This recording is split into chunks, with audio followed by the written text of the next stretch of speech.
Assalamualaikum warahmatullahi wabarakatuh. Perkenalkan, saya Tia Deviana, NIM G19-041 dari Prodi Gizi Program Sarjana Universitas Kusuma Usada Surakarta. Di sini saya akan menunjukkan video praktikum bayi dan balita gizi kurang. Selamat pagi, Mbak. Pagi, Mbak. Silakan duduk. Ada yang bisa saya bantu, Bu? Saya disuruh pada ke sini, Mbak. Baik, Bu. Sebelumnya perkenalkan, saya Tia Deviana, ahli gizi yang bertugas pada hari ini. Saya akan jelaskan terlebih dahulu kenapa Ibu dirujuk ke sini. Di sini kami akan melakukan diskusi bersama terkait proses tumbuh kembang pada anak Ibu. Kami akan melakukan diskusi selama 30-45 menit. Apakah Ibu bersedia? Iya, Mbak. Diskusi apa ya? Diskusi terkait pengukuran PMS setelah posyandu. Kenapa Ibu dirujuk kader ke sini? Sebelumnya Ibu namanya siapa ya dan pekerjaannya apa? Saya Ibu Ana. Kegiatan saya setiap hari hanya mengasuh anak saya, Mbak.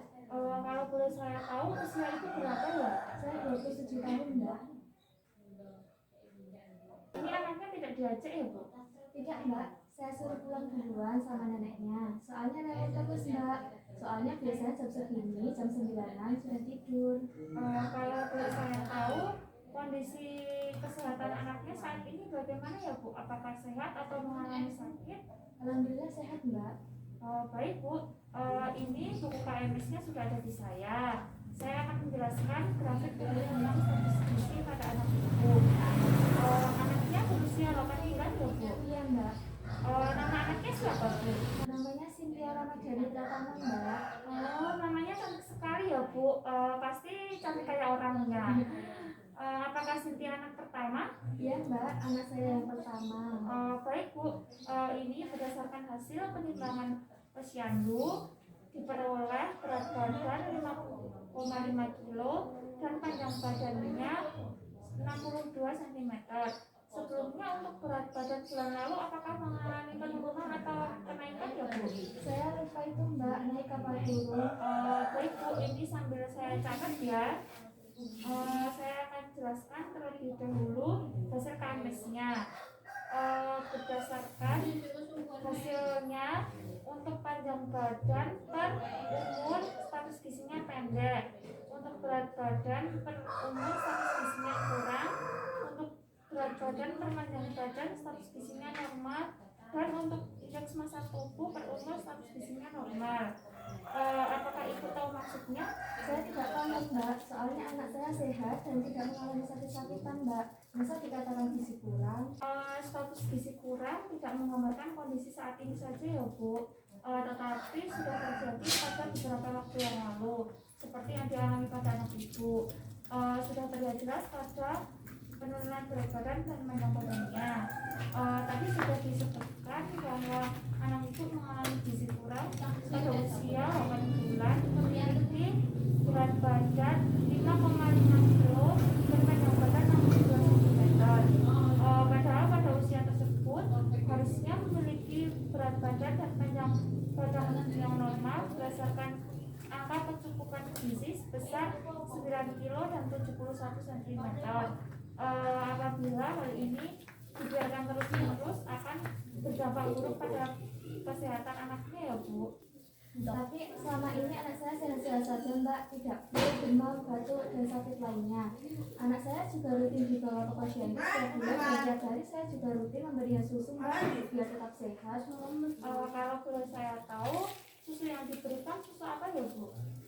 Saya memberikan ASI dan susu formula, Mbak. Karena kalau sudah diberi susu formula, anak saya tidak mudah rewel, mungkin merasa kenyang. Untuk susu formula biasanya sehari diberikan berapa botol ya, Bu? Dan untuk takanannya seberapa? Saya biasa memberikan 2 kali susu formula per hari. Tetapi saya juga masih memberikan ASI, Mbak. Untuk takarannya saya beri 1 sendok takaran susu yang sudah ada di kalengnya itu loh, Mbak. Lalu saya memasukkan ke pinggir yang kecil itu, Mbak. Baik, Bu, ini sambil saya catat. Anaknya kan setiap hari minum susu formula. Lalu untuk pencernaan anaknya bagaimana ya, Bu? Apakah sering mengalami diare atau sembelit? Kalau saat Saat ini sudah tidak diare Mbak, tetapi 3 hari yang lalu anak saya diare sampai 2 hari. Lalu apakah ada keluhan yang lainnya Bu seperti sering demam atau flu? Sepertinya hanya diare saja Mbak, tidak ada keluhan yang lainnya. Baik Bu, kalau untuk asupan makannya saat ini yang diberikan apa saja ya Bu? Saya hanya memberikan ASI dan susu formula, tidak ada tambahan makanan yang lainnya Mbak.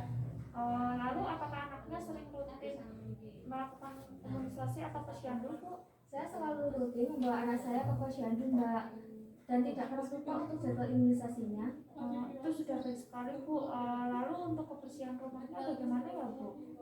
Saya selalu membersihkan rumah saya setiap pagi sama sore Mbak, terutama di kamar yang saya tiduri dengan anak saya. Karena saya pikir tempat tinggal ditinggali bayi harus bersih agar terhindar dari kotoran atau bakteri agar bayi tidak mudah sakit Mbak. Jadi sudah baik ya Bu untuk kebersihannya. Baik Bu, di sini saya akan membantu mencari alternatif solusi untuk mengatasi permasalahan tumbuh kembang pada anak Ibu. Setelah saya tadi menggali beberapa informasi dan kita berbincang-bincang terkait ASI, susu formula, asupan makan, kebersihan, posyandu, dan imunisasi, dapat saya simpulkan bahwa kebersihan dan pelayanan kesehatan yaitu berupa imunisasi dan posyandu sudah baik pada anak ibu, tetapi untuk asupan makannya masih kurang dan pemberian makannya juga kurang tepat Bu. Lalu saya harus bagaimana Mbak? Cynthia kan sudah berumur 8 bulan ya Bu. Seharusnya pada bayi yang berusia lebih dari 6 bulan sudah diberikan makanan tambahan ASI berupa makanan pendamping ASI. Karena pada usia tersebut kan anaknya sudah mulai aktif dan aktivitasnya kan juga sudah meningkat, sehingga kebutuhan zat gizinya juga perlu ditingkatkan. Begitu pula dengan pemberian asupan nutrisinya juga perlu ditingkatkan. Tujuannya untuk memenuhi kebutuhan zat gizi pada anak ibu. Makanan tambahan ASI itu apa ya Mbak? Apakah bisa dibuat sendiri atau harus beli di luar? Makanan tambahan ASI yaitu makanan pendamping ASI adalah makanan yang mulai diberikan kepada anak ketika anak berusia lebih dari 6 bulan. Berbentuk makanan yang bertekstur lunak dan halus. Untuk MPASI seharusnya dibuat sendiri ya Bu, terbuat dari bahan-bahan alami, karena kalau beli atau dalam bentuk instan biasanya sudah diberi beberapa tambahan lainnya seperti penambahan gula, penambahan garam, penambahan minyak dan sebagainya. Padahal bahan-bahan tersebut tidak boleh diberikan pada bayi yang berusia 6-9 bulan. Untuk MPASI harus bertekstur lunak dan halus. Contohnya, ibu bisa buat sendiri di rumah, seperti puree labu kuning, pisang yang dilumatkan, jus sayur dan buah, bubur sayur, dan bubur susu ya Bu. Oh begitu ya Mbak. Saya nanti sampai rumah coba berikan pisang yang dilumatkan itu Mbak. Soalnya saya tahunya umur 1 tahun baru boleh diberi makanan selain ASI Mbak. Iya Bu, satu lagi terkait pemberian susu formula. Tadi kan ibu sudah bilang anaknya 3 hari yang lalu diare.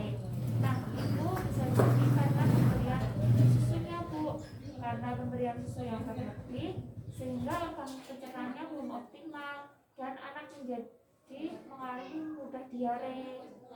Tetapi saya memberikan susu dengan harga mahal Mbak pada anak saya. Saya pikir itu sudah yang terbaik untuk anak saya. Jadi begini ya Bu, tadi kan sudah saya jelaskan, kalau bayi yang berusia 6-9 bulan tidak dianjurkan diberi makanan yang asin dan manis.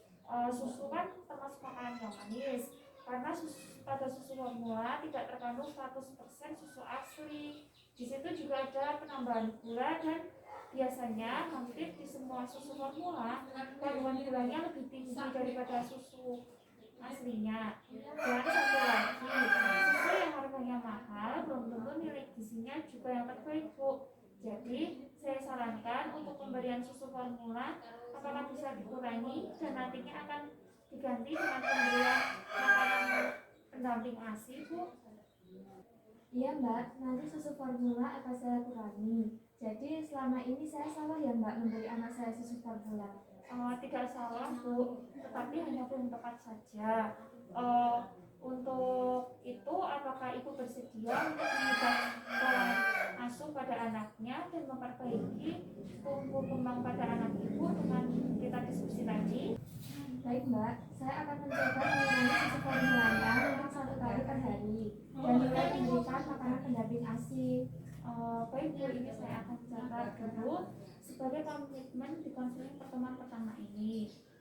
Nanti kita lihat, kita evaluasi selama 1 bulan ke depan, gimana nih sudah berjalan atau belum. Nanti kita akan bicarakan di pertemuan selanjutnya ya Bu. Kalau misalkan ada kesulitan bisa telepon atau WA saya ya Bu. Iya Mbak. Apakah ada yang ingin ditanyakan lagi sebelum kita mengakhiri sesi konseling hari ini? Untuk saat ini sudah Mbak. Baik Bu, semoga nanti Ibu bisa mengubah praktik pemberian makan pada anaknya seperti yang sudah saya sampaikan tadi. Dan apabila ada kesulitan bisa menghubungi saya ya Bu. Iya Mbak, terima kasih. Iya, sama-sama Bu. Sekian dari saya. Apabila ada salah kata, saya mohon maaf. Wassalamualaikum warahmatullahi wabarakatuh. Terima kasih.